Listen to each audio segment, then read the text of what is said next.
Seja muito bem-vindo à nossa aula sobre análises de circuitos em paralelo desenergizados. A nossa aula serve como base para que você consiga entender como é feito o diagnóstico da física, da camada física de um barramento Redcam. Falando de um jeito simples, Redcam ela é um barramento de resistores. Para que você consiga, e esses resistores estão dentro dos módulos.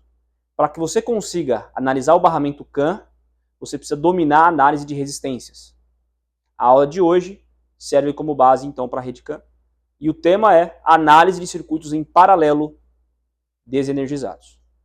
Para a gente entender como se faz a análise, como que é o trabalho de um circuito em paralelo desligado, que é como é feito o diagnóstico da Redcam, nós vamos trabalhar com 3 degraus na nossa aula.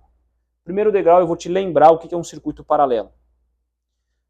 Segundo, eu vou te explicar quando o meu multímetro mede um circuito paralelo, o que ele está mostrando na tela?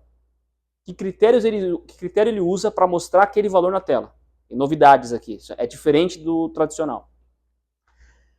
E terceiro, eu vou explicar para você que dependendo da posição do multímetro, o resultado da tela é diferente para o mesmo circuito. Então vamos lá. O que é um circuito paralelo? Duas cargas estão em paralelo quando elas atendem 2 requisitos.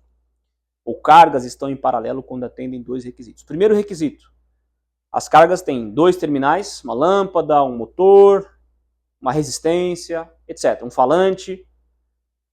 Essas duas cargas vão estar em paralelo quando os 2 terminais estão em comum, em contato. Então, cada carga tem 2 terminais, eles precisam estar em contato. Se a gente olhar essa representação simples, que representa um barramento CAM, da forma mais simplificada possível, você vai perceber que a gente tem aqui 2 centrais, dentro das centrais a gente tem resistências, e que essas centrais estão com 2 terminais em comum, o superior e o inferior. Então, atendeu o primeiro requisito. Qual que é o segundo requisito para que um circuito esteja em paralelo? O segundo requisito é que a corrente elétrica precisa vir de um ramo principal, derivar, passar pelas cargas e fechar, voltando ao seu valor original. É como se fosse uma pista de carros, que você tivesse uma via principal, no meio, uma pista com 2 vias, uma pista com duas faixas de carro no mesmo sentido. E é como se você tivesse em algum lugar ali da avenida, uma praça, uma rotatória, mas que os carros continuassem no mesmo sentido. Algum obstáculo, alguma coisa. Então vamos dizer que tenha 10 carros aqui. Se as vias estiverem na mesma espessura, na mesma facilidade de circulação, 10 carros, a tendência é que a média seja 5 e 5 para cada uma das divisões, e depois o retorno para 10 carros circulando. Só um exemplo, uma analogia para a gente entender. Então, um circuito em paralelo, revisando, isso aqui é uma revisão. O circuito em paralelo é a combinação entre resistores que atendem 2 requisitos. Primeiro, tem que ter todos os terminais em comum. Segundo, a corrente tem que chegar no ramo principal, dividir, passar pelas cargas, depois retornar. Isso é um circuito paralelo. Agora a gente vai para a segunda parte dessa nossa aula, que tudo isso está diretamente relacionado com a Redcam. Olha só que interessante. Eu vou trabalhar agora com que critério o meu multímetro utiliza para mostrar o valor da tela quando ele mede um circuito em paralelo. Vou dar um exemplo aqui. Vamos dizer que você tenha 2 resistências em paralelo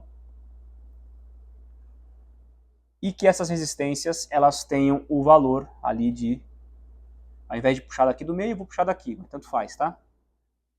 E aqui está o meu multímetro. E vamos dizer que essas resistências tenham cada uma 120 ohm de resistência. Quanto que o meu multímetro vai mostrar? E não só o valor, como que ele chega nesse valor? Tem gente que acha assim, 240. São 2 de 120, 240. Isso é um erro. O multímetro não mostra 240. Se você montar 2 resistorzinhos de placa desse jeito aqui, não vai mostrar, de 120, não vai mostrar 240 se você fizer essa medição. E, por incrível que pareça, a Redcam é isso aqui. É um circuito em paralelo, na grande maioria dos casos. E quando não é, traz os fundamentos de um circuito em paralelo. Olha só. Que critério o multímetro usa para mostrar o valor na tela? Ele faz, na verdade ele usa o critério que é uma equação. Ele vai fazer o seguinte, ó. O valor da resistência 1 vezes o valor da resistência 2 dividido pelo valor da resistência 1 mais o valor da resistência 2. Olha só que interessante. Isso aqui é físico, tá? Não tem como o multímetro fugir disso. Não é um critério eletrônico, não é um processamento. É que o resultado de um circuito em paralelo é o resultado dessa conta. Por isso que o meu multímetro mostra o valor que resulta dessa conta. Isso vem da física. A gente não vai entrar por quê dessa equação. Mas é essa equação que representa o resultado de um circuito em paralelo. Aí vamos lá. Qual que é o valor da primeira central? Podia ser qualquer valor, mas aqui são dois iguais. Então, primeira central, 120. Segunda central, 120. A matemática tem que lembrar que faz primeiro o parênteses. Valor da primeira central, 120. Valor da segunda central, 120. Qual que é o resultado dessa conta? Se você fizer primeiro aqui, depois dividir, vou fazer aqui ao vivo assim, né? Durante a nossa aula. Não importa tanto, eu já sei o resultado, mas eu vou fazer aqui para ser exato aqui, né? Então vamos pegar 120 vezes 120. 14.400. Eu já sei o resultado final, não os intermediários. Então por isso que eu estou calculando. 120 vezes 120, 14.400. 14.400. Dividido por 120 mais 120, 240. Se você fizer a divisão, então percebe o que eu fiz, né? Eu multipliquei primeiro, dividi depois, e agora eu estou... Multipliquei primeiro, somei depois, e agora eu estou dividindo. Se você fizer essa conta aqui, 1.440 dividido por 24 vai dar exatamente 60. Então, olha só que interessante. Num circuito paralelo, em que eu tenho duas resistências de 120 ohm, o resultado desse circuito é 60. Então agora a gente fechou a segunda parte dessa introdução. Primeiro a gente lembrou o que é um circuito em paralelo, os requisitos para ele, agora a gente entendeu que critério que o multímetro utiliza para mostrar o resultado na tela.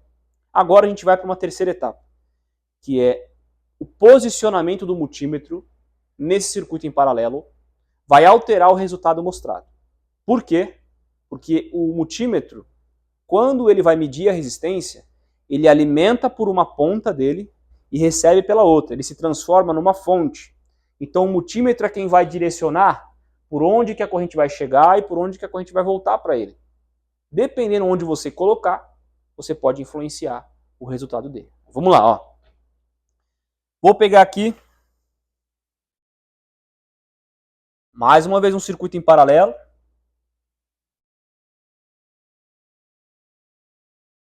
A gente já entendeu uma representação diferente.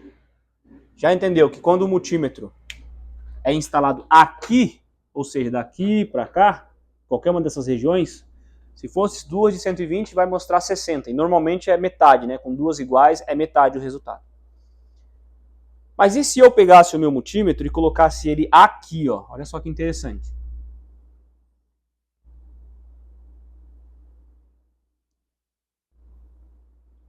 Colocasse aqui.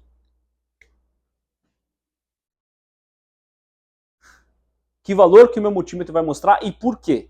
Seguinte, vamos considerar que ainda seja 120, tá? Por quê? Porque essas são as resistências de um barramento CAN, por isso que eu estou utilizando esse exemplo. O que eu tenho aqui? Eu tenho a chegada da corrente elétrica, vamos dizer que seja pela ponta vermelha, no sentido convencional. Chega pela ponta vermelha e volta pela ponta preta. Qual vai ser o percurso dessa corrente? A corrente elétrica vai chegar na ponta vermelha e ela vai ter dois caminhos. Um caminho é já voltar para a ponta preta e o outro caminho é dar toda essa volta aqui para chegar até aqui. A corrente elétrica não sabe se é curto o espaço, se é longo o espaço, enfim. Obviamente que como daqui para cá você tem nada de resistência, não tem nada controlando, a maior parte vai vir do vermelho para o preto e a menor parte vai passar por todo o circuito.